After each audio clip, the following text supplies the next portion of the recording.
यत्सङ्कल्पात्तपतितपनुः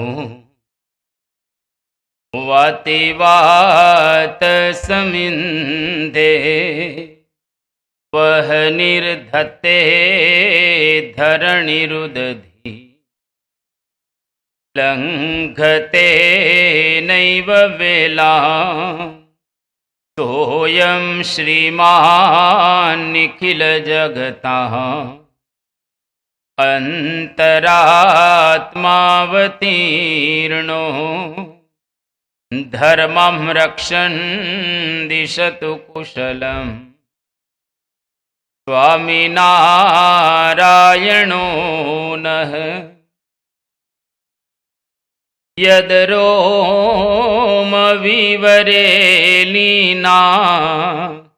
अण्डानां कोटयः पृथक् तदक्षरं गुणातीतं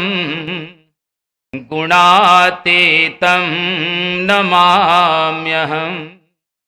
भगवते श्री स्वामिनारायणाय नमो नमः। श्री अक्षर पुरुषोत्तमाभ्यां नमो नमः। श्री गुणातीतानंद स्वामी महाराजाय नमो नमः।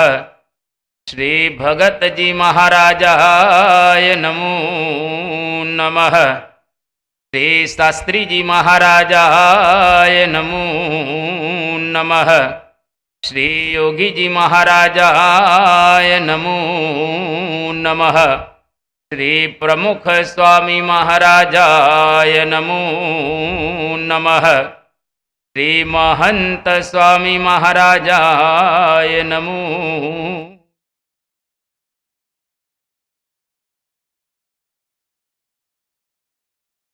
परम पूज्य महंत स्वामी महाराजना चरित्रोનું આપણે પાન અને ગાન છેલ્લા 30 દિવસથી કરી રહેલા છીએ। આ ચરિત્રો અપાર રહેલા છે। હરિ અનંત હરિ કથા અનંતા, એટલે કે ભગવાન કે સત્પુરુષ એ અનંત છે, એનો કોઈ અંત આવી શકે એવો નથી। જેમ આકાશનો કોઈ અંત નથી, એવી જ રીતે ભગવાન કે ભગવાનના ચરિત્રોનો કોઈ અંત રહેલો નથી। પરંતુ એમાંથી આપણી બુદ્ધિ પ્રમાણે, આપણી શક્તિ પ્રમાણે અને સમય પ્રમાણે આપણે આચમન કરી રહેલા છીએ। અને આવતીકાલે ધામધૂમપૂર્વક અહીંયા પારાયણનો આપણે અંત કરીશું, પૂર્ણાહુતિ કરીશું।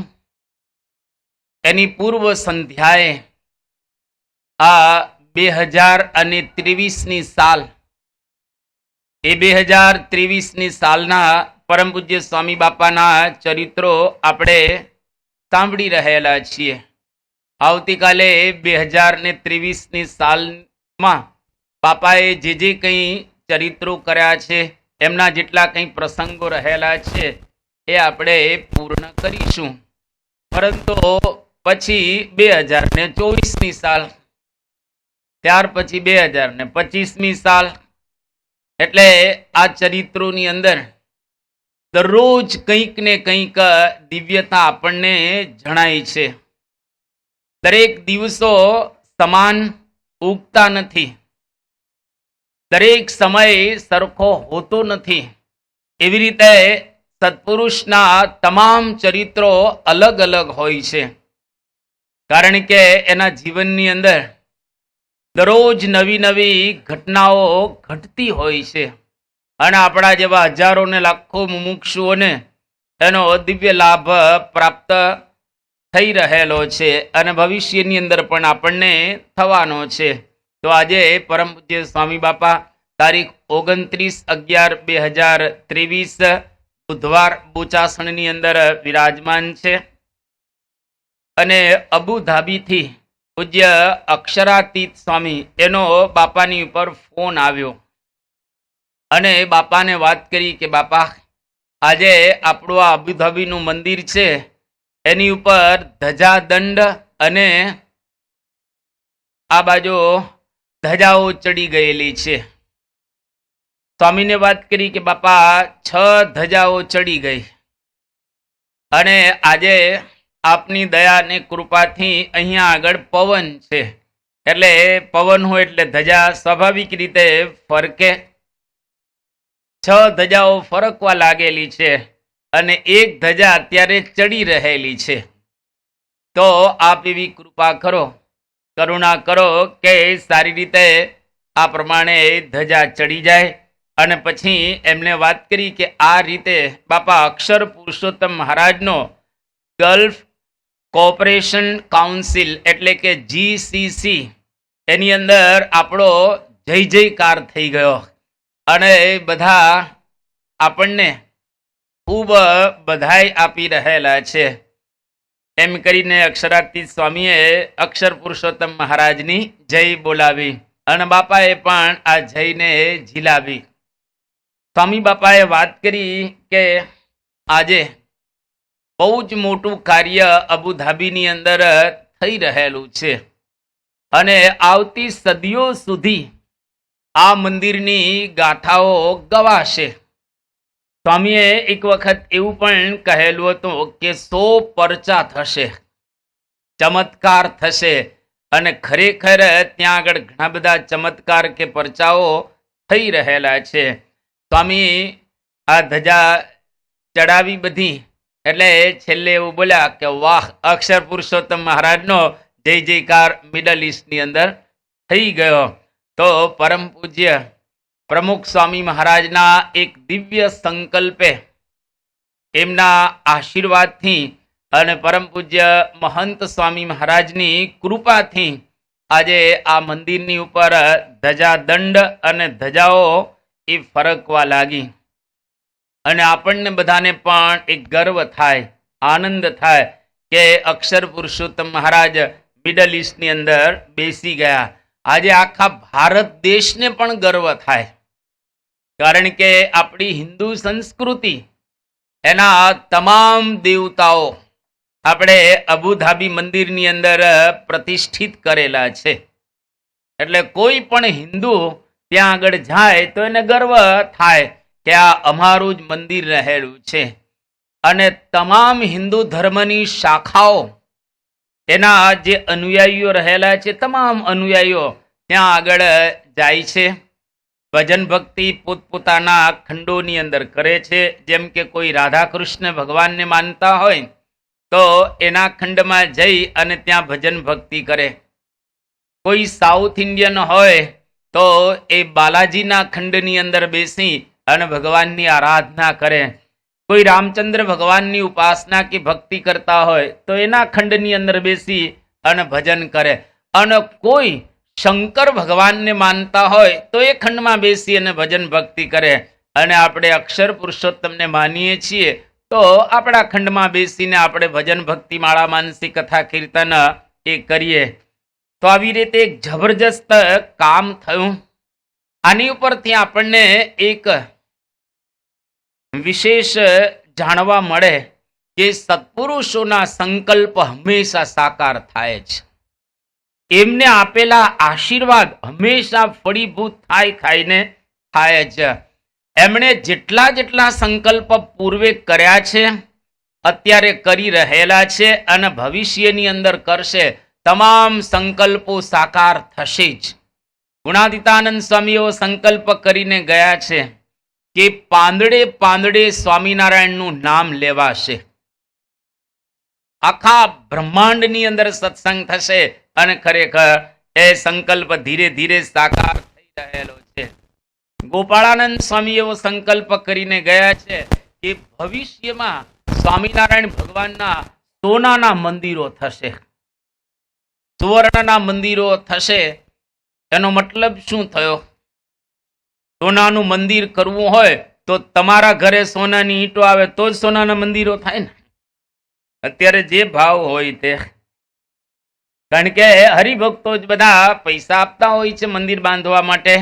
એટલે એટલા સુસમૃદ્ધ હરિભક્તો પણ થશે. આ ગુણાતીતાનંદ સ્વામીના આશીર્વાદ છે. અને આજે સમાજમાં આપણે જોઈએ છીએ કે સમાજ દિવસે ને દિવસે સુખી થતો જાય છે. ભલે આપણે કહીએ કે ગ્લોબલ ક્રાઇસિસ રહેલી છે, વૈશ્વિક મંદી છે, પરંતુ આજે વિશ્વનો તપાસ કરવામાં આવે તો સમાજ હંમેશા થોડો દુઃખી થયેલો છે, દુઃખી થયેલો નથી. આ ગોપાળાનંદ સ્વામીનો સંકલ્પ યોગીજી મહારાજે સંકલ્પ વિદ્યાનગરની અંદર કર્યો છે કે આજથી 500 વર્ષ પછી દુનિયાનો કોઈ ખૂણો એવો બાકી નહીં હોય જ્યાં આગળ અક્ષર પુરુષોત્તમ મહારાજ ન બેસે. આખા વર્લ્ડની અંદર અત્યારે 195 દેશ રહેલા છે, તો તમામ દેશોની અંદર અક્ષર પુરુષોત્તમ મહારાજ બેસી જશે અને ડંકા વાગશે. હવે અક્ષર પુરુષોત્તમ મહારાજ ધારો કે ચાઇનામાં બેસે તો ચાઇનામાં હરિભક્તો હશે તો જ બેસે ને. એ લોકો ચાઇનીઝ ભાષા જાણતા હશે તો જ અક્ષર પુરુષોત્તમ મહારાજને પધરાવે ને ત્યાં આગળ. એટલે આ બધું સાકાર થશે. પ્રમુખ સ્વામી મહારાજનો સંકલ્પ એ પણ સાકાર થયો અને આજે મહંત સ્વામી મહારાજ સંકલ્પ કરી રહ્યા છે એ તમામ સંકલ્પ સાકાર થઈ રહ્યા છે અને ભવિષ્યની અંદર થશે. પણ આપણી પરમ પવિત્ર ફરજ એ રહેલી છે કે આપણા જીવનની અંદર આવા સત્પુરુષને પામી અને એ રૂપ બની જઈએ અને પુનઃ આલોકની અંદર આપણે જન્મ ધારણ ન કરવું પડે. એ આપણે સંકલ્પ કરવાનો કે આને આ જન્મે મારે અક્ષર રૂપ થવું છે, મારે પુરુષોત્તમ નારાયણની સેવામાં બેસવું છે અને મારે ભગવાનનો સાક્ષાત્કાર કરવો છે અને બ્રહ્મરૂપ થવું છે. આવો સંકલ્પ આપણે કરવાનો અને જો એ કરીશું તો સત્પુરુષ પૂરો કરશે જ. એમાં કોઈ સંકલ્પને એમાં કોઈ શંકાને સ્થાન રહેલું નથી. પરમ પૂજ્ય સ્વામી બાપા તારીખ 30/11/2023 ગુરુવાર બોચાસણની અંદર વિરાજમાન છે અને આજે પરમ પૂજ્ય સ્વામી બાપાની પાસે રોબિન્સવિલ જે અક્ષરધામ છે ત્યાંથી પાર્ષદો અને સાધકો અને સંતો બધા આવ્યા, કારણ કે એ લોકો બધા સેવામાં ગયા હતા. આપણા રામાનુજ ભગત પણ ત્યાં આગળ સેવાની અંદર પોતે હતા. તો આ સંતો પાર્ષદો ને સાધકો ત્યાંથી હવે અમેરિકાથી પાછા આવ્યા અને બધા જ બાપાના દર્શન કરીને સારંગપુર જઈ રહ્યા હતા. અને પરમ પૂજ્ય સ્વામી શ્રી કહે કે અક્ષરની ડિગ્રી દરેકે પ્રાપ્ત કરવાની છે. અક્ષરધામનું નિર્માણ થઈ ગયું અને ડંકા વાગી ગયા. હવે આપણે બધાએ અક્ષરની ડિગ્રી પ્રાપ્ત કરવાની છે. આ ડિગ્રી શાશ્વત છે. ખરેખર આપણે અક્ષર જ છીએ તે ભૂલી ગયા છીએ, પરંતુ જો આપણને યાદ રહે અને આ ડિગ્રી એક વખત પ્રાપ્ત કરી લઈએ પછી કોઈ ડિગ્રીની જરૂરિયાત પડે નહીં. દુનિયાની ડિગ્રીઓ મળી તોય સારું છે અને કદાચ ન મળી તો એની કોઈ ચિંતા કરવાની સ્વામી કે જરૂરિયાત નથી. લોકની ડિગ્રીનું શું મહત્વ છે? થોડોક સમય આનંદ આવે પરંતુ પછી એ ડિગ્રી આપણને કોઈ સુખ આપતી હોતી નથી. પણ અક્ષરરૂપ જો આપણે થઈએ અને એ ડિગ્રી જો પ્રાપ્ત કરેલી હોય તો શાશ્વત આનંદ રહે. થોડા સમય પહેલા એક સંસ્કૃતના બહુ મોટા વિદ્વાન હતા અને એને લગભગ 250 જેટલી ડિગ્રીઓ પ્રાપ્ત કરેલી. 250 નાની મોટી ડિગ્રીઓ, બધા એવોર્ડ્સ બધા પ્રાપ્ત કરેલા હતા. પણ એક ફંક્શનની અંદર એને આમંત્રણ ન આપ્યું તો એ ખોટું લાગી ગયું. 250 જેટલા એવોર્ડ્સ મળ્યા છે, ઘણી બધી ડિગ્રીઓ તમને મળેલી છે, પણ એક ફંક્શનમાં તમને આમંત્રણ નથી આપતા તો ખોટું લાગી ગયું. તો આ ડિગ્રીનું મહત્વ શું રહ્યું? એટલે તમને ખોટું લાગે, તમને વારે વારે દુઃખનો અનુભવ થાય એ લૌકિક ડિગ્રીઓ, પરંતુ અક્ષરરૂપ જો આપણે થઈ જઈએ તો એ પરમેનન્ટ શાશ્વત ડિગ્રી કહેવાય.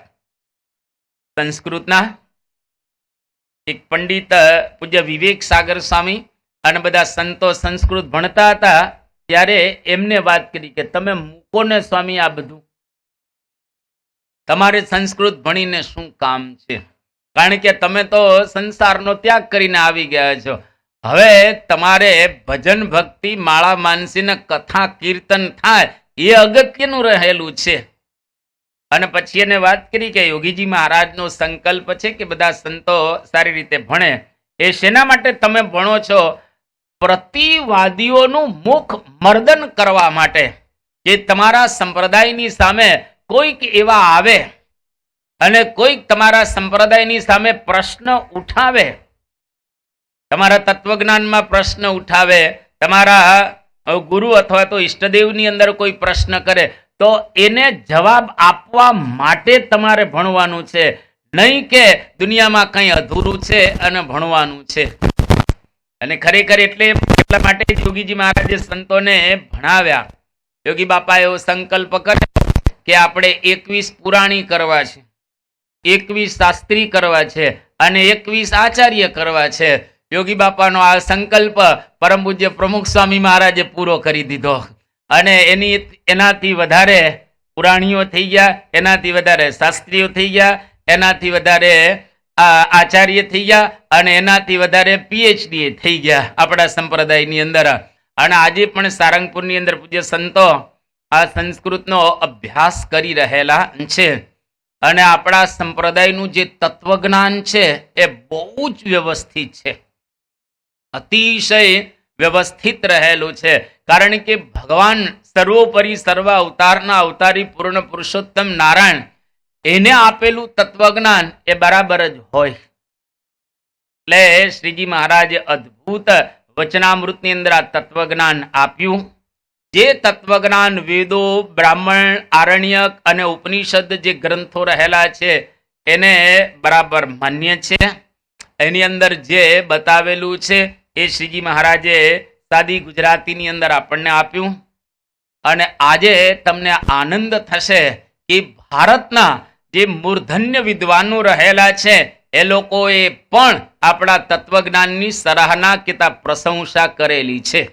અને એક સમય એવો આવશે કે તમામ યુનિવર્સિટીની અંદર અક્ષર પુરુષોત્તમ દર્શન ભણાવવામાં આવશે અને એ બધા જ લોકો એનો સ્ટડી કરશે, એનો અભ્યાસ કરશે અને એના દ્વારા હજારોને આવું એક સુંદર માર્ગદર્શન પ્રાપ્ત થશે. એટલે આપણે પણ અક્ષરની ડિગ્રી પ્રાપ્ત કરવાનું બરાબર તાન રાખો.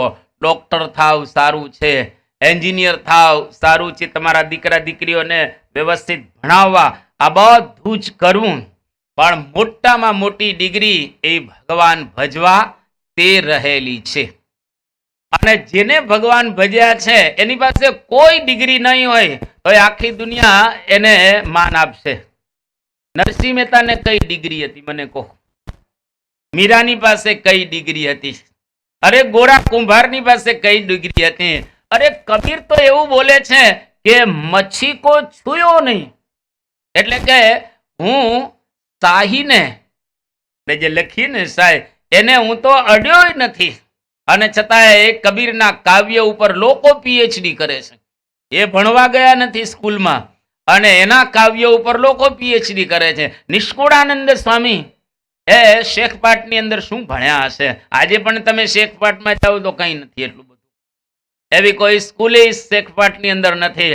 એ ગામમાંથી નિષ્કુળાનંદ સ્વામી આવ્યા અને નિષ્કુળાનંદ સ્વામીના કાવ્ય ઉપર લોકો પીએચડી કરે છે, ઘણાએ ડિગ્રી પ્રાપ્ત કરેલી છે.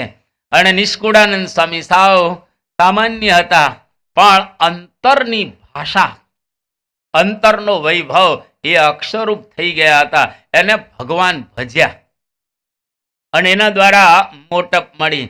જેમ મુક્તાનંદ સ્વામી કેટલું સરસ એ ગાયું છે કે હરિ ભજતા સહું મોટપ પામે, મોટપ પામે, જન્મ મરણ દુઃખ થાય રે, પારસ પરસી લોહા કંચન થઈ, મોંઘે તે મું લેવે, ચાય રે હરિ ભજતા સહું મોટપ પામે, મોટપ પામે, જન્મ મરણ દુઃખ થાય રે. કે હરિ ભજતા સહુ મોટપ પામે. દુનિયામાં કેટલી બધી મોટપ ભગવાનને ભજવાથી મળે છે. જો યોગી બાપા કેટલું ભણેલા હતા? 6 ચોપડી. પ્રમુખ સ્વામી મહારાજ કેટલું ભણેલા હતા? 6 ચોપડી. શાસ્ત્રીજી મહારાજ કેટલું ભણેલા હતા? 6-7 ચોપડી. પણ તમે જો કેવી મોટપ મળી છે. આખા દિવસમાં કેટલી વખત એની જય લોકો બોલાવે છે. આપણા 10,000 તો સેન્ટર્સ રહેલા છે. 10,000 સેન્ટરમાં દરરોજ મિનિમમ 5 વખત જય બોલાવે ને કેટલી જય, લાખ જય દરરોજની તમારા નામની બોલાય. અરે એનાથી તમે જુઓ, આપણા શાસ્ત્રો કહે છે, ભાગવતની અંદર કથા આવે છે, હું વિસ્તાર નથી કરતો. નારદજી હતા, દાસીના પુત્ર હતા. તમારા ઘરે કોઈ કામવાળી આવે, કામવાળીના દીકરાનો કેટલો મહિમા હોય, મને રખડતા હોય ને, કામવાળીના દીકરા રખડતા હોય ઇધર ઉધર. પણ નારદજીની મોટપ વધી. એ એક દાસીના પુત્ર હતા. કે મુનિ નારદની જાતને જોતા, જાતને જોતા, દાસી પુત્ર જગ જાણે રે. હરિ ભજી હરિનું મન કેવાણા, હરિ ભજી હરિનું મન કેવાણા, વેદ પુરાણ વખાણે રે. હરિ ભજતા સહું મોટપ પામે. તમે જે એક દાસીનો દીકરો અને એને ભગવાન ભજ્યા તો વેદ પુરાણ વખાણે. વેદો ને પુરાણોની અંદર નારદની ગાથા લખેલી છે. મહાભારતમાં છે અને વાલ્મીકી રામાયણમાં છે. વાલ્મીકીને જગાડનાર નારદ, ધ્રુવને જગાડનાર નારદ, પ્રહલાદને જગાડનાર નારદ અને વ્યાસજીને જગાડનાર પણ નારદ. તમે જુઓ, એક દાસીનો દીકરો એને ભગવાન ભજ્યા તો કેવું એક જબરજસ્ત કામ થયું. અને આજે આખા વિશ્વની અંદર નારદ નારદ નારદ. કોઈ પુરાણ, 18 પુરાણ, 18 ઉપપુરાણ, 36 પુરાણની અંદર નારદની ગાથા ગાવામાં આવે છે. અને મુક્તાનંદ સ્વામીએ એક બીજી પણ વાત કરી કે રાધાજી હતા એ એના જે પિતા અને માતા, એમનું જે કુળ હતું એ કુળ નોર્મલ કુળ હતું. પણ રાધાજીએ ભગવાનની આરાધના કરી તો કેવો મહિમા વધી ગયો. કે રાધાજી અતિ પ્રેમ મગન થઈ, પ્રેમ મગન થઈ, ઉર્ધાર્યા ગીર હારી રે. હરિવર વરી હરી તુલ્ય થયા, જેનું ભજન કરે નર હારી રે. હરિ ભજતા સહું મોટપ પામે, મોટપ પામે, જન્મ મરણ દુઃખ જાય રે. કે રાધાજી અતિ પ્રેમ મગન થાય. એક સામાન્ય કુટુંબની અંદર જન્મેલા રાધાજી જો કૃષ્ણ ભગવાનની આરાધના કરી તો આજે તમે વૃંદાવનમાં જાઓ, ગોકુળની અંદર જાઓ, 7 વખત રાધે રાધે રાધે રાધે રાધે રાધે રાધે, ત્યાર પછી કૃષ્ણનું નામ બોલાય છે. લો, રાધા બિન કૃષ્ણ આધા, રાધા વગર કૃષ્ણ અર્ધા. આવો ત્યાં આગળ લોકો સમજી રહેલા છે. એનો મતલબ એવો થયો કે ભગવાનની આરાધના કરવી એ મોટામાં મોટી ડિગ્રી રહેલી છે. કે એમ હરિ ભજતા મોટપ પામે, એના જન્મ મરણ ના દુઃખ વામે. ફરી મન ન ચડે બીજે ભામે, ફરી મન ન ચડે બીજે ભામે. એ ભગવાનને જો આપણે ભજીએ તો આપણું મન સ્થિર થાય અને કોઈ દિવસ કોઈ સંકલ્પ વિકલ્પ ન કરે અને દુનિયાની અંદર જબરજસ્ત મોટપને આપણે પ્રાપ્ત કરી શકીએ. એટલે 30 દિવસ સુધી તમે બધા એટલું તો કર્યું, ઠાકોરજીના દર્શન કર્યા, ઠાકોરજીના દર્શન નિયમિત કર્યા, આવ્યા ત્યારે કર્યા અને વિદાય લીધી ત્યારે ઠાકોરજીના દર્શન કર્યા. અને 30 દિવસ સુધી હું આમાં જોઉં છું ઘણા ચહેરા દરરોજ આવ્યા છે, દરરોજ આવ્યા છે, એક પણ દિવસ એને પાળ્યો નથી. વરસાદ હોય તો પણ આવ્યા છે, વરસાદ ન હોય તો આવ્યા જ હોય. એનો મતલબ કે 30 દિવસ આપણે કલાક લેખે સાધના થઈ ગઈ 30 કલાકની. આ 30 કલાક આપણા જીવનમાં ખૂબ આપણને કામ લાગશે. દાદા ખાચરે જો ભગવાન ભજ્યા તો આજે દુનિયામાં દાદો દાદો થઈ ગયો અને આ પૃથ્વીનું તળ રહેશે ત્યાં સુધી દાદા ખાચર દાદા ખાચર દાદા ખાચર એનું નામ ગવાતું જ રહેશે. બાકી આ લોકની મોટાઈ તો ઠીક છે, ન મેળવવી એવું પણ નથી, પૈસા ન કમાવા એવું પણ નથી. સેજે સેજે બધું થતું હોય તો પ્રેમથી કરવાનું, પણ વિશેષ સ્થાન ભગવાનને આરાધના કે ભક્તિ કરવાનું રાખવું. ત્યાં રશિયાની અંદર એક પ્રેસિડેન્ટ હતા. એ પ્રેસિડેન્ટ જ્યારે ગાદી ઉપર હતા એ વખતે પોતે જ્યારે પ્રવચન આપવા જાય તો સારા વક્તા હતા, એટલે 5-7 લાખ લોકો ભેગા થાય પ્રવચન સાંભળવા માટે. અને પછી તો ઉતરી ગયા ગાદી પરથી. અને હવે રશિયા તો સામ્યવાદી દેશ કહેવાય, કમ્યુનિસ્ટ, તો બધાને સરખા જ અધિકાર પ્રાપ્ત થાય. એટલે આ પ્રેસિડેન્ટ એક વખત એને એક જગ્યાએથી બીજી જગ્યાએ જવું હતું અને બસની લાઈનમાં ઉભા રહ્યા. એ વખતે રશિયાના લોકો આ પ્રેસિડેન્ટને જુએ છે, પણ કોઈ એવું નથી કહેતું કે તમે આગળ બસમાં પહેલા જાઓ, પહેલા જાઓ પછી અમે જાય. મોટા માણસોને આપણે કે તમે આગળ, તમે આગળ. આ પ્રેસિડેન્ટ વિચાર કરે છે, એક જમાનો એવો હતો મને સાંભળવા માટે આ પબ્લિક ભેગી થતી હતી, 1-2 નહીં 5-5 લાખ લોકો ભેગા થતા હતા. એનો એ જ હું છું, કઈ બધાઈ નથી ગયો, હું તો એનો એ જ છું, પણ મારી પોસ્ટ ઉતરી ગઈ અને હું પ્રેસિડેન્ટ હવે નથી રહ્યો. તો આજે લોકો મને એવું નથી કહેતા કે સર તમે બસમાં પહેલા બેસો અને પછી અમે બેસીશું. આ દુનિયા પ્યોર સ્વાર્થી રહેલી છે. એટલે દુનિયાનો કોઈ દિવસ ભરોસો કરવો નહીં, દુનિયાના તાલે કોઈ દિવસ ચાલવું નહીં, પરંતુ ભગવાન અને મહાન સ્વામી મહારાજના તાલે તાલે આપણે જો ચાલીએ તો ખરેખર જીવનની અંદર કંઈક આપણે પ્રાપ્ત કરી શકીશું. એટલે અહીંયા આગળ બાપાએ બહુ સુંદર સંતોને એ વાત કરી. એક વખત ચર્ચિલ ઇંગ્લેન્ડના વડાપ્રધાન અને બહુ જ જબરજસ્ત પાવરફુલ હતા. સેકન્ડ વર્લ્ડ વોરની અંદર જ્યારે ઇંગ્લેન્ડની અંદર કાર્પેટ બોમ્બાર્ડિંગ કરવામાં આવેલું, ઓલમોસ્ટ ઇંગ્લેન્ડ અડધું ખલાસ થઈ ગયેલું હતું. આ હિટલરે જબરજસ્ત એની પર એટેક કરેલો. એ વખતે આ ચર્ચિલ એને પ્રેસિડેન્ટ હતા, પ્રાઇમ મિનિસ્ટર બનાવી દેવામાં આવ્યા, વિન્સ્ટન ચર્ચિલ.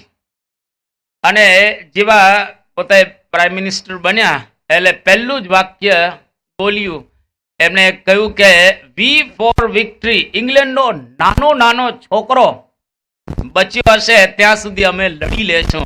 અને ખરેખર સેકન્ડ વર્લ્ડ વોરની અંદર હિટલરને આ ચર્ચિલે પાછો વાળ્યો અને ઇંગ્લેન્ડ બચી ગયું. આવા પાવરફુલ હતા ચર્ચિલ. એ ચર્ચિલને કહ્યું એક મિત્રે કે તમને સાંભળવા આજે કેટલા બધા માણસો ભેગા થાય છે, ખરેખર તમારી વાણીની અંદર અદ્ભુત એક તાકાત રહેલી છે.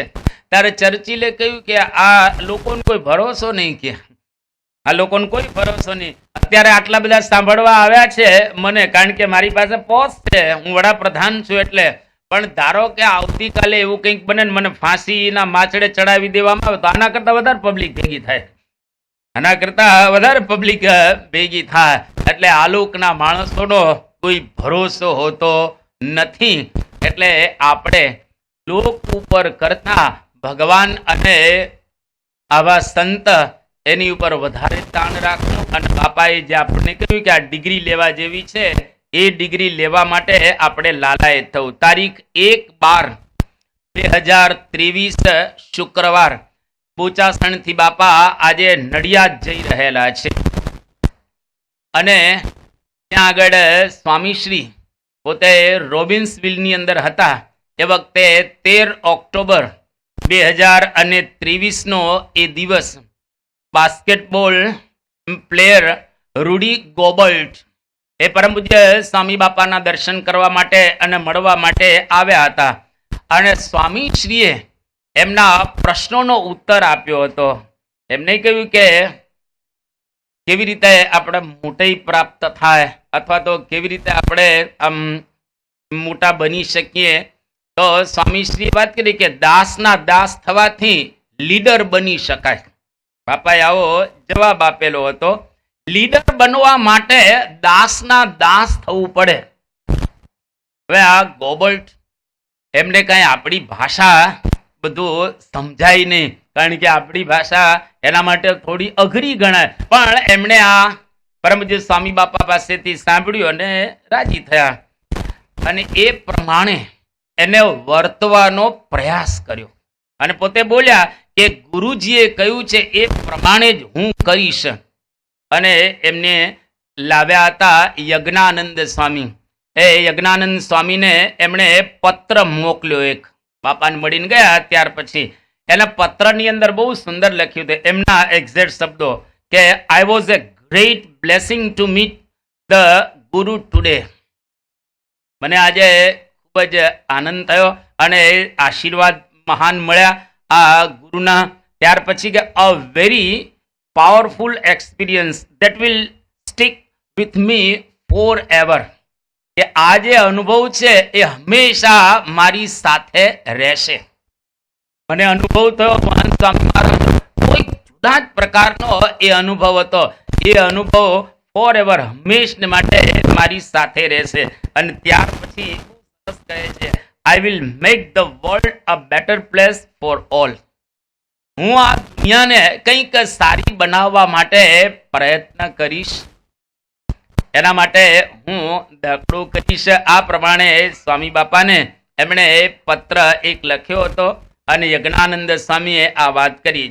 હવે બન્યું એવું, બાપાએ એમને કીધેલું કે દાસના દાસ થાવ તો સારા લીડર બની શકો.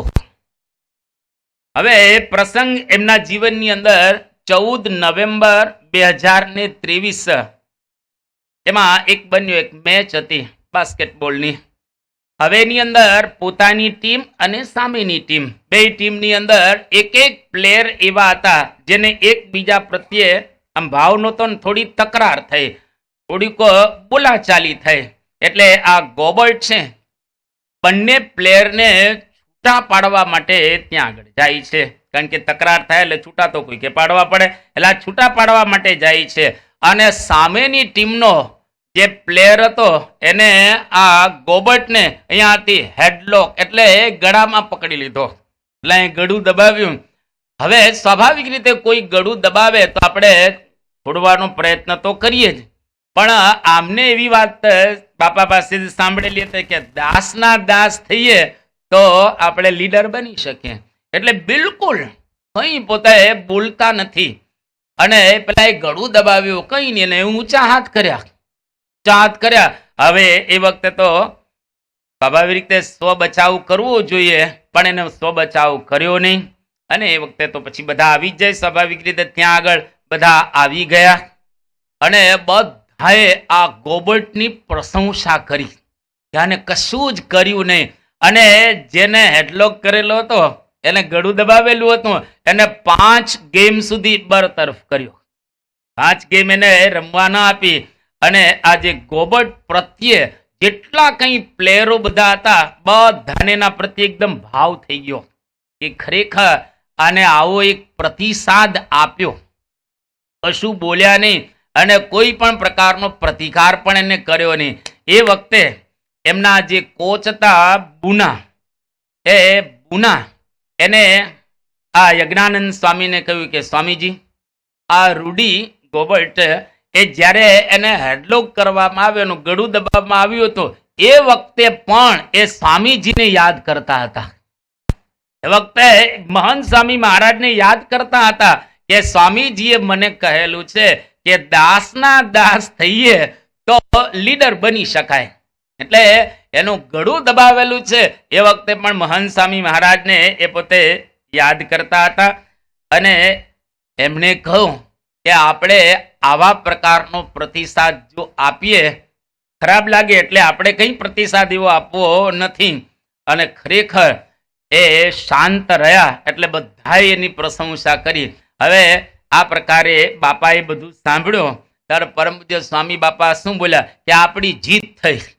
તમે કે આપણી જીત થઈ. આપણે એમને કહ્યું કે દાસના દાસ થવું તો તમે લીડર બની શકશો, અને આપણે એમને કહ્યું એ પ્રમાણે એને કર્યું તો ખરેખર એમના પ્રત્યે તમામ લોકોને ભાવ થયો. અને સ્વામી બાપા હવે સુંદર વાત કરે છે. સ્વામી કે કોઈ પણ દુનિયામાં સહન કરે એની સરાહના લોકો કરે. કોઈ પણ વ્યક્તિ સહન કરે એની જ સરાહના કેતા એની જ પ્રશંસા લોકો કરતા હોય છે. એટલા માટે પેલા ઘરથી પ્રારંભ કરવો. ઘરથી આપણે પ્રારંભ કરીએ, એકબીજાનું સહન કરતા શીખી જઈએ. સહન કરતા આપણે શીખી જઈએ. માતા પિતા, દાદા દાદી, દીકરો ને દીકરી, આ 6 જણા ઘરમાં રહેતા હોય તો પેલા તો દાદા ને દાદીઓના સ્વભાવને આપણે સહન કરવા. કારણ કે આમ સામાન્ય રીતે કહીએ ને તો રાઉન્ડ દોરેલું હોય, આમ ગોળ, આમ ઉપર એક ટપકું કરવાનું, રાઉન્ડ દોરીને ઉપર એક ટપકું કરવાનું. હવે એમાંથી તમે આમ ધીરે ધીરે ધીરે ધીરે ધીરે મોટી ઉંમર થતી જાય, પછી રાઉન્ડ પૂરો થાય એટલે 100 વર્ષ. નાનો છોકરો હોય લગભગ 7-8-10 વર્ષનો, એટલે આમ આગળ આગળ ચાલે. 15 વર્ષ સુધી એ છોકરો છે એની અંદર આમ મેચ્યોરિટી બરાબર નું આવે. 16-17 વર્ષનો થાય એટલે થોડી મેચ્યોરિટી એની અંદર આવતી હોય છે. તો 15-17 વર્ષ સુધી છોકરામાં મેચ્યોરિટી ન હોય. એવી રીતે હવે રાઉન્ડ આ બાજુ આવો તમે, આમ પૂરું થાય ને.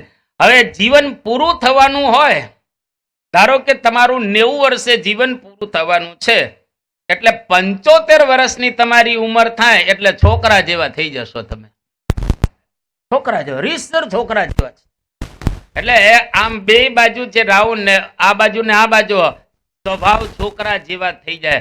તમે જ્યારે છોકરા હો ત્યારે એના બધા સ્વભાવને સહન કરો છો. રડે તોય બરાબર છે, ગમે ત્યારે ખાવાનું માગે ત્યારે તમે આપો છો, કપડાં પહેરવા આપો છો, બધું છોકરા માટે કરો છો. જેવું છોકરા માટે કરો છો એક્ઝેક્ટ એવું દાદા માટે પણ કરો. દાદાના સ્વભાવ એ થઈ જ જાય. કોઈ એમ કે મારા નહીં થાય એવો વિરલો નીકળે.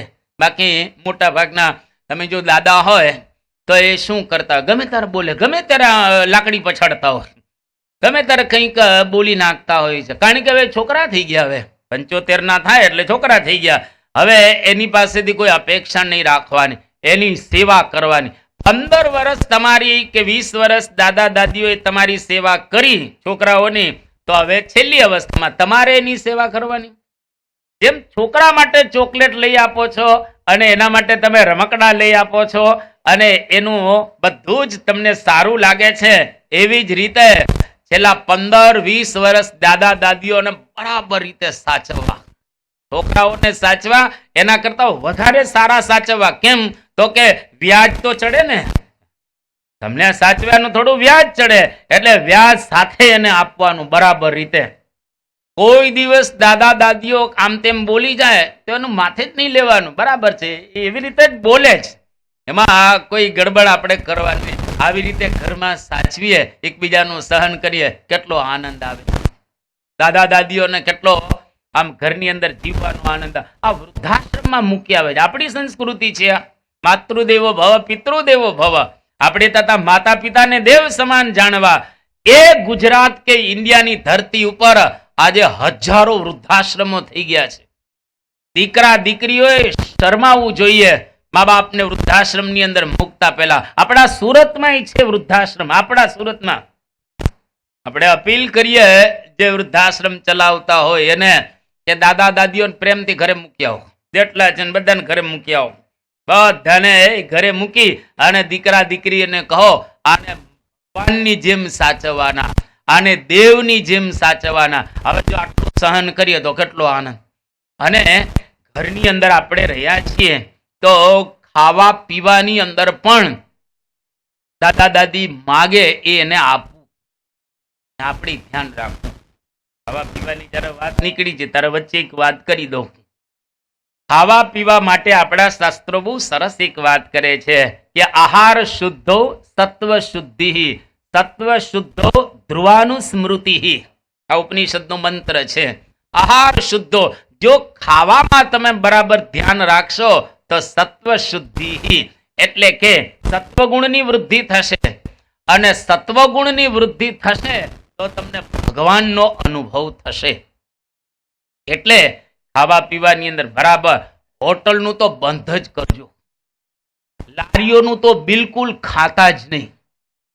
ક્યાંય હોટલ ગમે તેટલી સારી હોટલ હોય એનું રસોડું જોઈ આવજો તમે પહેલા, ત્યાર પછી ટેબલ ઉપર ખાવા બેસતો. આપણા હરિભક્તોને તમને પ્રસંગ કહી દઉં કે આપણા હરિભક્ત એક વખત હોટલમાં ખાવા ગયા અને આમ ચોમાસું હતું. હવે ચોમાસામાં આપણે જાય ને વરસાદ વરસતો હોય એટલે પેલા નાના નાના દેડકા અને ડેડકીઓ ને બધા રોડ ઉપર તો ફરતા જ હોય. હવે આની હોટેલ છે ને આમ એકદમ રોડની કાંઠે જ હતી અને બહુ ઊંચી નહોતી, એમ બરાબર રોડની પેરેલલ હતી. હવે નાના નાના દેડકાઓ તો રખડતા હોય અને પેલો જે ભજીયા બનાવતો હોય એને તો દરરોજનું તો ભજીયાનું થઈ ગયું, આમ પેલું પાણી આવ્યું, તેલ આવ્યું કે આમ કરીને સીધો નાખે, પરસેવો જ નાખે એમાં, એટલે તેલ આવી ખબર પડે. અને પછી આમાં એ તો ફટાફટ જ નાખતો ને, ખીરામાંથી આમ નાખતો. એક ડેડકી એમાં પડી ગઈ, થોડીક મોટી સાઈઝ ની પણ નાખી દીધી. આમ ત્યાં હવે નાખી બટેકા ને ફોલાણો ટમેટા ને જે કાંઈ મરચાં વગેરે. અને આપણા હરિભક્ત હોટલમાં જમવા ગયા હતા.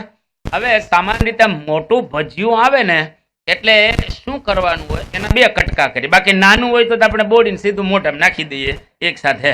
પણ આ મોટું ભજીયું હતું થોડુંક, એટલે આને જરા કાપવાનો તોડવાનો પ્રયત્ન, તૂટે જ નહીં. હવે જયારે અંદર જોયું તો દેડકો ત્યાં મૂકીને ભાગ્યો પેલો.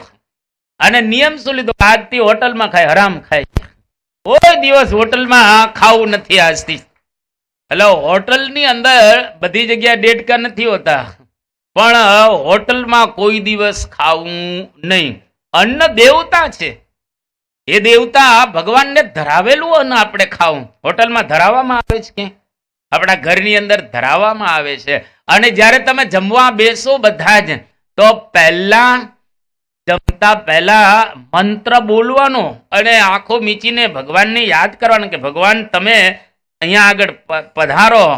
આ પચામ્યન્નમ ચતુર્વિધમ ગીતા કહે છે, ભક્ષ્ય ભોજ્ય લેહ્ય ચોસ્ય. આ 4 પ્રકારના ભોજન તમે ભગવાન પચાવવા માટે પધારો. અને પ્રેમથી જમવું થાળીમાં. ઘણા છે ને અન્ન વધન નાખી દેતા હોય છે, બિલકુલ ક્યારેય અન્ન વધારવું નહીં. તમે સમયા ઉત્સવની અંદર જાઓ કે મંદિરમાં જાઓ, કોઈ જગ્યાએ થાળી એકદમ સાફ કરવાની, 2 વાર લેવાનું, ને નો ભાવતું થોડું થોડું લેવાનું, પણ થાળીની અંદર એક કણ અનાજ વધવું ન જોઈએ. એને ડસ્ટબિનમાં ન નખાય, કારણ કે તમે દેવતાને ડસ્ટબિનમાં નાખી રહ્યા છો. અન્ન દેવતા છે, તમારી થાળીમાં બધે નાખી દો, એમ ન ચાલે. તો આપણા ઘરની અંદર પણ અન્ન ન વધે એનો ખ્યાલ રાખો, એટલું જ બનાવવું. અને એવું બનાવવું કે સવારનું બપોરે વાપરી શકો, બપોરનું સાંજે વાપરી શકો, અને સાંજનું સવારે વાપરી શકો. એ પ્રકારે ઘરમાં આ વ્યવસ્થા કરવી. જો આ પ્રકારે વ્યવસ્થા કરે તો અન્ન દેવને આદર આપ્યો ગણાય. ઘણા તો લઈ લે, એટલું બધું લઈ લે ને વાત પૂછવામાં, પછી ભાવે એટલું ખાય ને બાકી નાખી દે કચરા પેટી, કચરા પેટીમાં નાખી દે. બિલકુલ ક્યારેય કચરા પેટીમાં એક દાણો નાખો નહીં. સાધુનો ક્ષણ અને ધર્માદાનો કણ કોઈ દિવસ બગાડવો નહીં. સાધુનો ક્ષણે નહીં બગાડવાનો અને ધર્માદાનો કણ પણ ક્યારેય બગાડવો નહીં.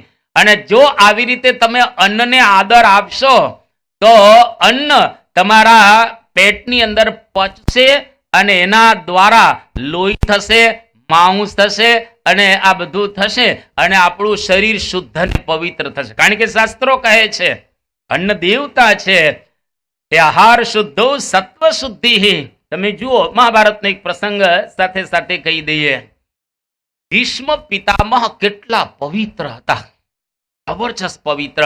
એની પવિત્રતા કેટલી હતી, એને પ્રતિજ્ઞા કરી કે હું બ્રહ્મચર્ય વ્રત ધારણ કરીને રાખીશ. લાંબો પ્રસંગ છે, હું કહેતો નથી, પણ એની પ્રતિજ્ઞાથી આકાશમાંથી દેવતાઓ બોલવા લાગ્યા ભીષ્મ ભીષ્મ ભીષ્મ. બ્રહ્મચર્ય વ્રત ધારણ કરીને રાખવું બહુ અઘરું છે. આવા પવિત્ર કૃષ્ણ ભગવાન જ્યારે બાણ શૈયા ઉપર ભીષ્મ પિતામાં સૂતા હતા. હવે બાણ વાગ્યા હોય, લોહી નીકળતું હોય, એ કેટલું અઘરું પડે. અને કૃષ્ણની હાજરીમાં કહે છે, પાંડવોને ઉપદેશ આપે છે, કૃષ્ણને કહે છે કે ભગવાન, મેં મારા શરીરથી ને પાપ નથી કર્યું, મેં મારા મનથી પાપ નથી કર્યું, આ દુઃખ મને કઈ રીતે આવ્યું. ત્યારે કૃષ્ણ ભગવાનને પૂર્વનું યાદ કરાવે છે કે દાદા, તમારાથી 50 વર્ષ પહેલા જે કર્મ કરેલું આ એનું ફળ રહેલું છે. અને તમે અનાજ ખાધું દુર્યોધનનું. કોનું? દુર્યોધનનું અનાજ ખાધું હતું. દુર્યોધન આ ટોપ ટુ ટો કહીએ નખ શીખ એ અધર્મી હતો, અને અધર્મીના ઘરનું અનાજ ખાધો તો તમારી બુદ્ધિ બગડી ગઈ. કૃષ્ણ ભગવાનને દુર્યોધન કહે છે કે વિષ્ટિ કરવા માટે કૃષ્ણ ભગવાન આવ્યા, અને ત્યાં વિષ્ટિ તો કરી, અને દુર્યોધન માન્યો નહીં. પાંડવોને 5 ગામ ન આપ્યા. અને દુર્યોધન મહાભારતમાં બોલે છે, શુચ્યગ્રમ નૈવ દાસ્યામિ વિના યુદ્ધે ન કેશવ. સોયના અગ્રભાગ જેટલી જમીન પણ પાંડવોને યુદ્ધ કર્યા વિના હું નહીં આપું. આ પ્રકારે દુર્યોધન ન માન્યો. એટલે કૃષ્ણ ભગવાનને હવે જવાનું થયું. કૃષ્ણ ભગવાનને દુર્યોધન કહે છે કે જમતા જાઓ. કે તારે ત્યાં નહીં જમવું. કેમ નહીં જમવું? કે તારું અનાજ ભીષ્મ પિતામહે ખાધું તો એની બુદ્ધિ બગડી ગઈ, તારું અનાજ દ્રોણે ખાધું એની બુદ્ધિ બગડી ગઈ, અને તારું અનાજ હું ખાઉં તો મારી પણ પરિસ્થિતિ શું થાય એ મને ખ્યાલ નથી, એટલે હું તારું અનાજ ખાઈશ નહીં. તો જ્યાં ત્યાં જેનું તેનું હોટલ લારીઓની અંદર બિલકુલ ખાવું નહીં. અને ઘરમાં વ્યવસ્થિત, અત્યારે તો શાકભાજી તમે લાવો ને, શાકભાજીને વ્યવસ્થિત પાણીની અંદર ધોઈને તમે શાક બનાવજો. કારણ કે શાકભાજીની અંદર પણ એવા લોકો જે અંદર કંઈક ઉમેરે છે. બની શકે તો આપણા હિન્દુ ભાઈઓની પાસેથી શાક લેવું, પણ બીજાની પાસેથી શાક ન લેવું, કારણ કે શાકની અંદર પણ ગડબડ કરતા હોય છે. એટલા માટે શાકભાજી પણ બરાબર રીતે ઘરની અંદર આ રીતે આપણે રાંધવા, અનાજ બિલકુલ બગાડવું નહીં, અને અનાજનો એક એક કણ દેવતા છે એનો બરાબર રીતે ખાવામાં ઉપયોગ કરવો. અને વ્યવસ્થિત અન્ન જો આપણે જમીએ તો આપણા જીવનની અંદર ખરેખર આપણે આધ્યાત્મિક માર્ગની અંદર આગળ વધી શકીએ. અહીંયા આગળ પરમ પૂજ્ય સ્વામી બાપા આ ગોબર્ટના પ્રસંગમાંથી આ નીકળ્યો, અને બાપા રાજી થયા કે એને સહન કર્યું. એનો મતલબ કે આપણે જેટલું સહન કરીશું એટલું આપણા જીવનની અંદર આપણે ખૂબ સારી રીતે જીવન જીવી શકીશું. ઇંગ્લિશમાં એક આર્થર હેલ્પ્સ કરીને તત્વચિંતક હતા, એમણે બહુ સુંદર એક વાત લખી, tolerance is the only real test of civilisation.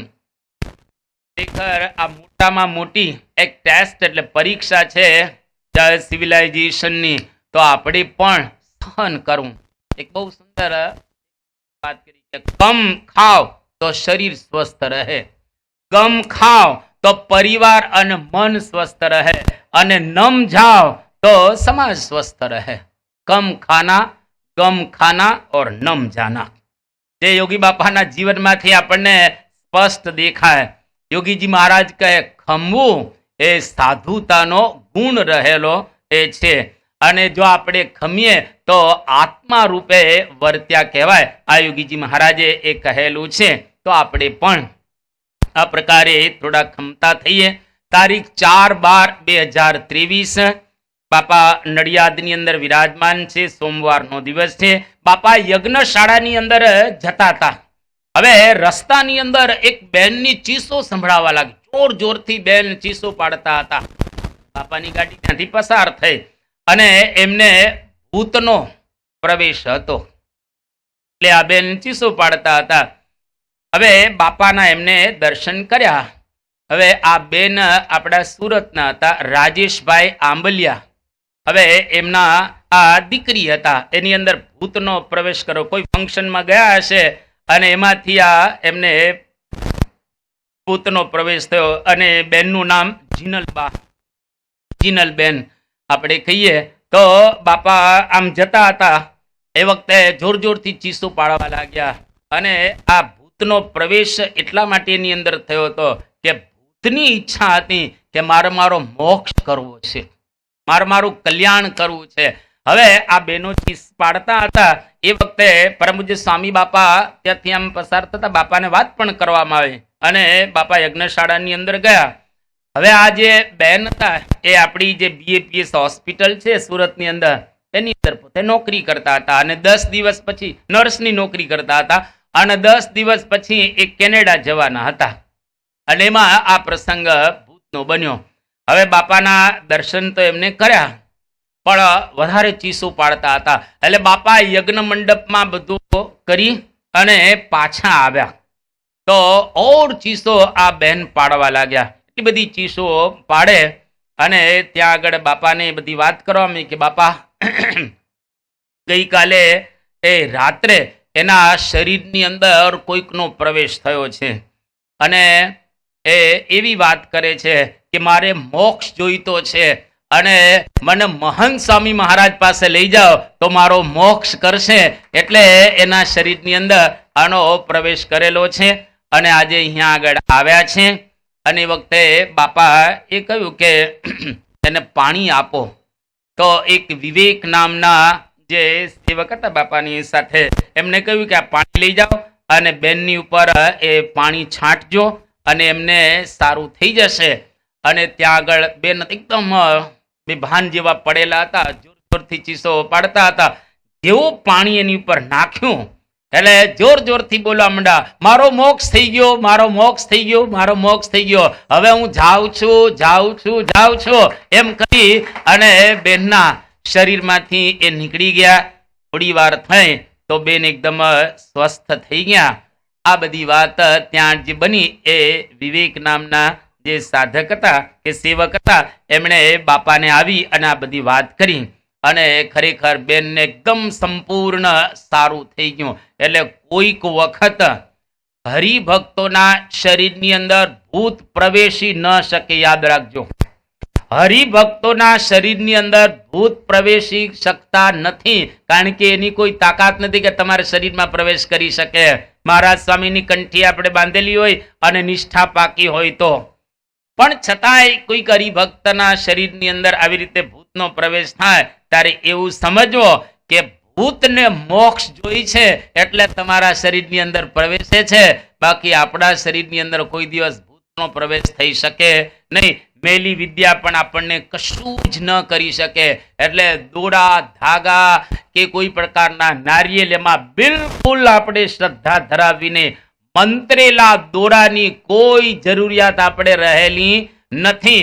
અને કોઈ તમારા ઘરમાં બાંધતા હોય તો પ્રેમથી એને વિદાય આપજો, કારણ કે મંત્રેલા દોરાની આપણે કોઈ આપણા ગળાની અંદર બેવડી કંઠી રાખવાની, અક્ષર અને પુરુષોત્તમ ની આ પ્રતીક રૂપે જો કંઠી હોય અને નાણાછડી આપણે બાંધેલી હોય તો આપણી કોઈ દિવસ ક્યારેય કોઈ આ ખરાબ પરિસ્થિતિ કરી જ ન શકે. આપણો વાળ પણ વાંકો ન થાય. તો એ પ્રકારે આપણે બરાબર મહારાજ સ્વામીની અંદર શ્રદ્ધા રાખીએ અને આ પ્રમાણે વર્તીએ જ પ્રાર્થના. સ્વામી નારાયણ નારાયણ નારાયણ, સ્વામી નારાયણ નારાયણ નારાયણ, સ્વામી નારાયણ નારાયણ નારાયણ, સ્વામી નારાયણ નારાયણ નારાયણ, સ્વામી નારાયણ, સ્વામી નારાયણ, સ્વામી નારાયણ, સ્વામી